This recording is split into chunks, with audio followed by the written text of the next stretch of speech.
us ever set hearts racing on our shores, there was a homegrown sound that was just as exciting to the ears of Britain's youth.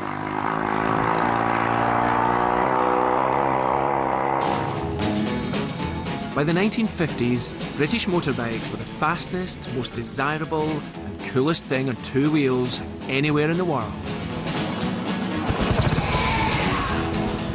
For Britain's bikers, a passion for speed has always been part of the thrill. I think the second day that after motorbikes were invented, two people met and had a race. Whether on the track, some of the guys would hold the throttles open by various means, like elastic bands and things, and just hang on. or doing 100 miles an hour with the ton-up boys on the A406. You can bet he's the boy who's going to go flashing past with the throttle wide open. And you can bet you he's the boy in 6 months who's going to be in a coffin. British riders helped create the legend of the motorcycling rebel. The drug that they were addicted to was adrenaline. It weren't just about having fights and like being yobs. I mean, we was, and we did. But this was no brief post-war love affair with speed and style. Its roots go far deeper into Britain's past. The prime exponent was, of course, Lawrence of Arabia. For over 40 years, British motorbikes ruled the road. At 70 mile an hour on a British motorbike, you felt like you was doing 170 mile an hour.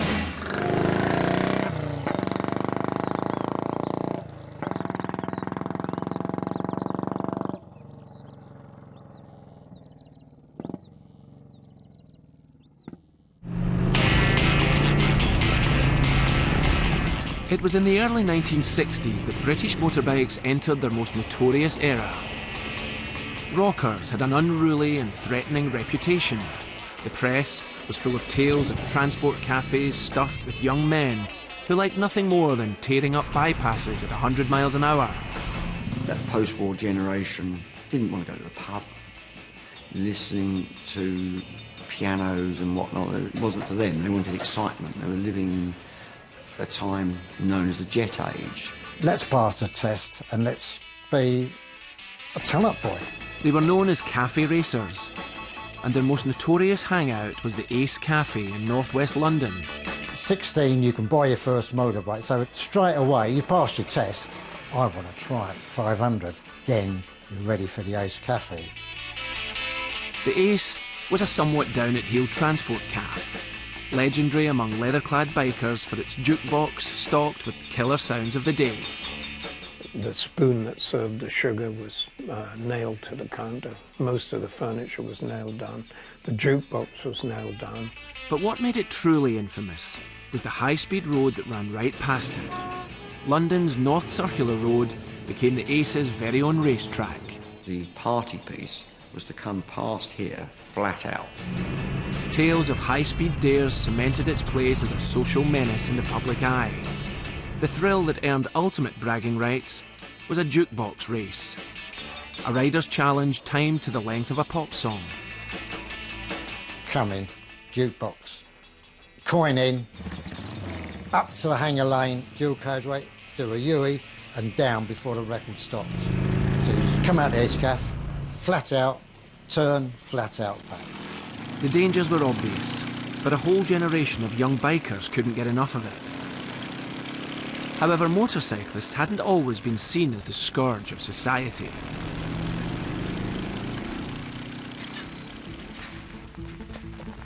Back in the early 1920s, Britain's roads were more suited to the horse and cart than the motorcycle. But bikes were being eagerly adopted as a means of everyday transport. That's what makes us very different from America, that in Britain, the first kind of motorised transport that takes off is the motorcycle. They're used in the 1920s in various ways, not just for fun and not just for commuting, but also businesses. They're used as sort of delivery vehicles, beginning to replace horse and cart. The roads would have been a difficult place. They would have been empty of traffic, but they would have still had their own hazards. Horses were everywhere, which can sometimes be unpredictable, especially if they're suddenly startled by a loudish motorbike coming upon them.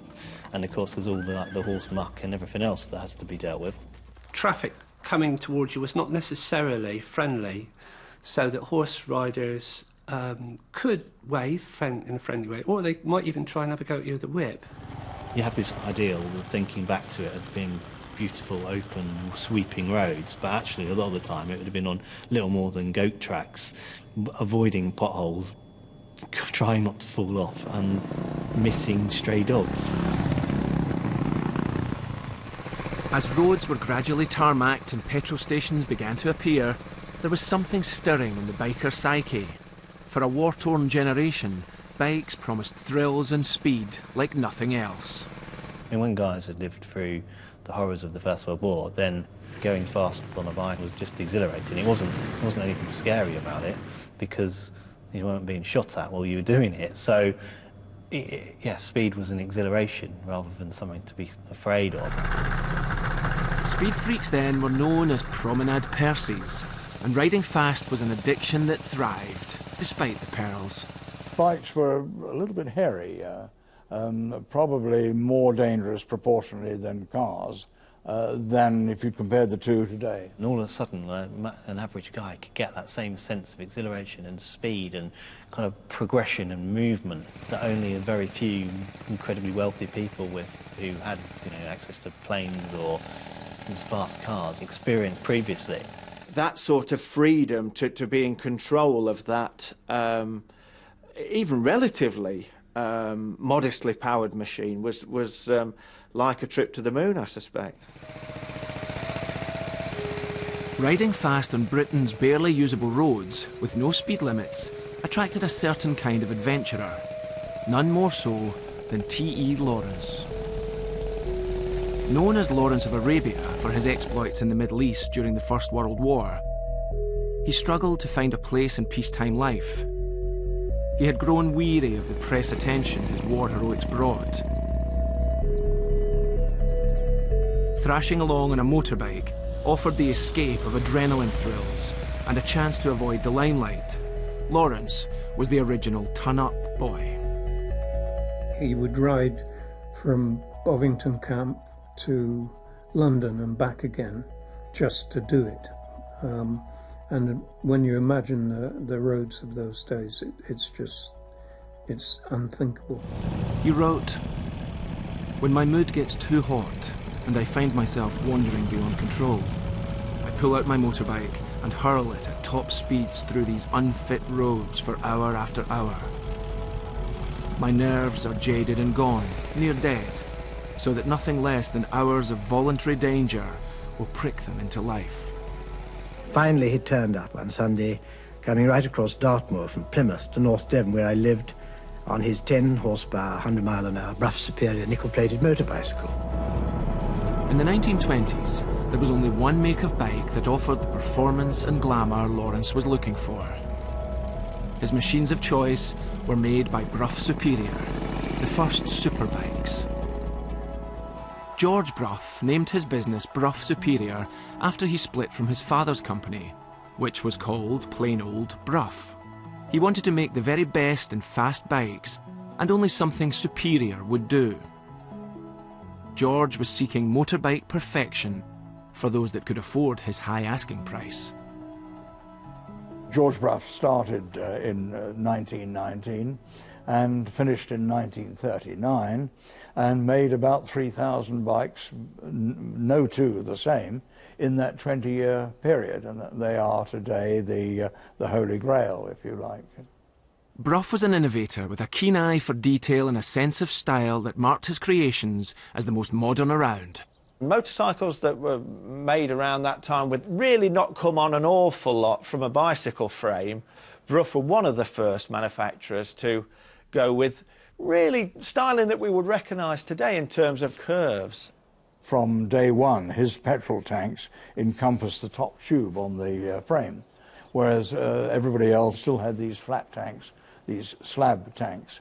So in one, George Brough got the styling right, and it took the rest of the manufacturers 8, 9, 10 years to catch up.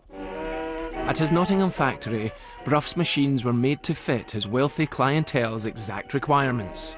He would, like a good tailor, would measure you for the bike and the handlebars. If you were short, Lawrence of Arabia was short, He put in a small back wheel, and he would sit you on the saddle and measure where your hands and make the bars.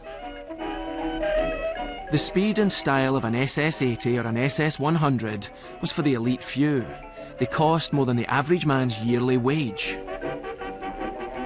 For a man like T.E. Lawrence, Brough Superior's promise of unparalleled performance and exotic exclusivity was the perfect match.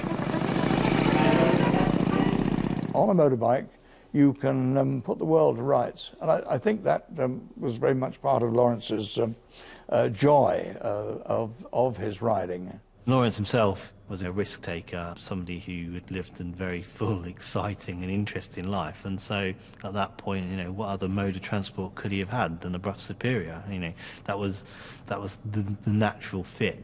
The 1000cc Brough from about 1925 onwards was capable of, in standard form, producing about 50 horsepower then. So that was 100 miles an hour. A 100 miles per hour motorbike would have been completely outside of everyday experience. Only a select few would have any notion of travelling the roads at that speed. Brough's high-performance superbikes were ideal for Lawrence. He rode 7, crashed several, and kept coming back for more, buying the latest model SS80 or SS100. He named each one George and referred to them in his writings as Boanerges, a biblical reference meaning sons of thunder. He wrote, "The burble of my exhaust unwound like a long cord behind me. Soon my speed snapped it, and I heard only the cry of the wind. The cry rose with my speed to a shriek, while the air's coldness streamed like 2 jets of iced water into my dissolving eyes. I screwed them to slits and focused my sights 200 yards ahead of me on the empty mosaic of the tar's gravelled undulations.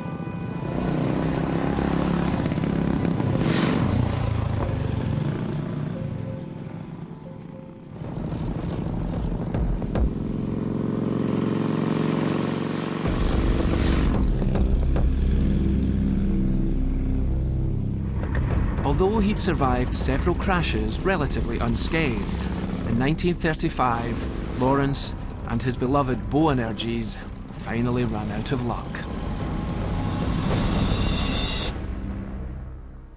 I heard the motorcycle coming back. I heard the engine suddenly race and then stop. Came over the brow of a hill, and there were 2 boys on bicycles.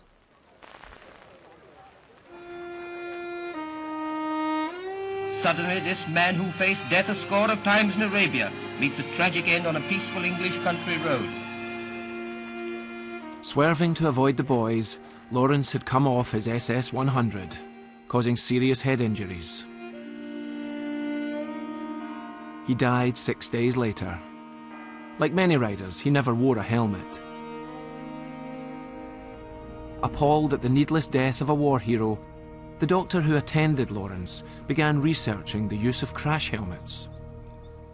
As a result of Lawrence's crash and the head injuries that he'd sustained, the surgeon campaigned quite vigorously after that.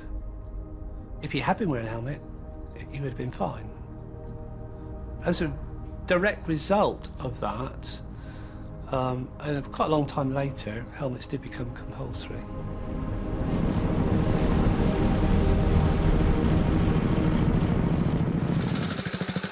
The years in which Lawrence had indulged his passion were golden ones for British motorcycles.